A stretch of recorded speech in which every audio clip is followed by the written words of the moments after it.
Yahweh spoke to Moses, saying, "Tell Aaron and his sons to separate themselves from the holy things of the children of Israel, which they make holy to me, and that they not profane my holy name.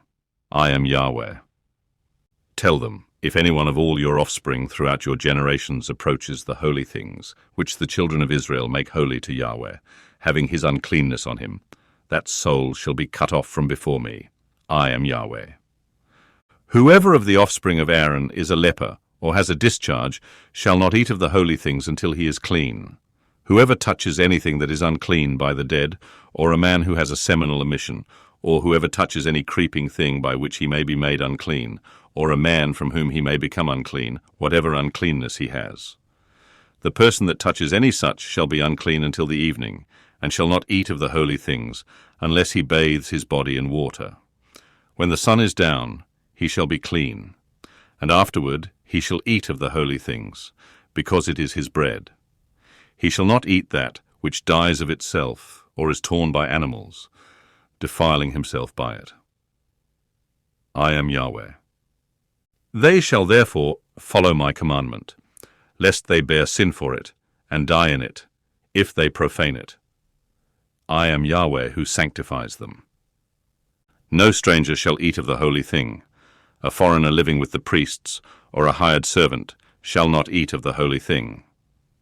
But if a priest buys a slave, purchased by his money, he shall eat of it.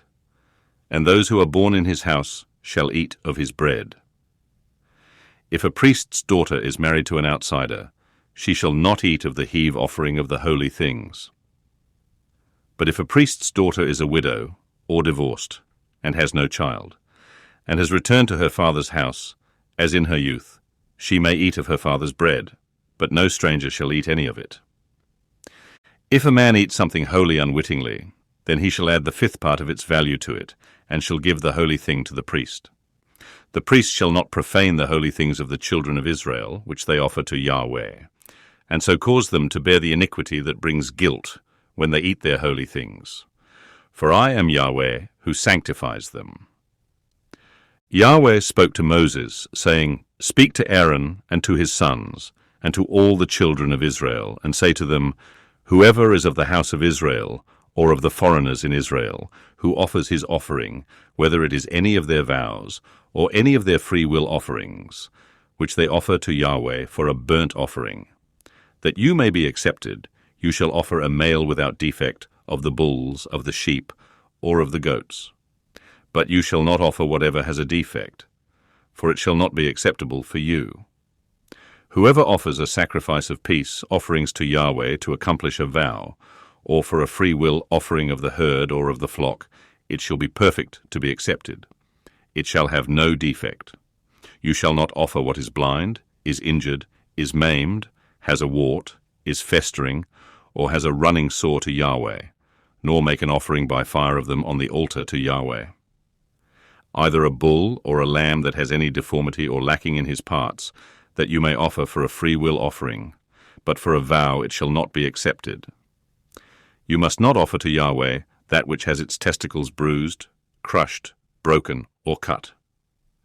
You must not do this in your land. You must not offer any of these as the bread of your God from the hand of a foreigner, because their corruption is in them. There is a defect in them. They shall not be accepted for you. Yahweh spoke to Moses, saying, When a bull, a sheep, or a goat is born, it shall remain 7 days with its mother. From the 8th day on, it shall be accepted for the offering of an offering made by fire to Yahweh. Whether it is a cow or ewe, you shall not kill it and its young both in 1 day. When you sacrifice a sacrifice of thanksgiving to Yahweh, you shall sacrifice it so that you may be accepted. It shall be eaten on the same day. You shall leave none of it until the morning. I am Yahweh. Therefore you shall keep my commandments and do them. I am Yahweh. You shall not profane my holy name, but I will be made holy among the children of Israel. I am Yahweh who makes you holy, who brought you out of the land of Egypt to be your God. I am Yahweh.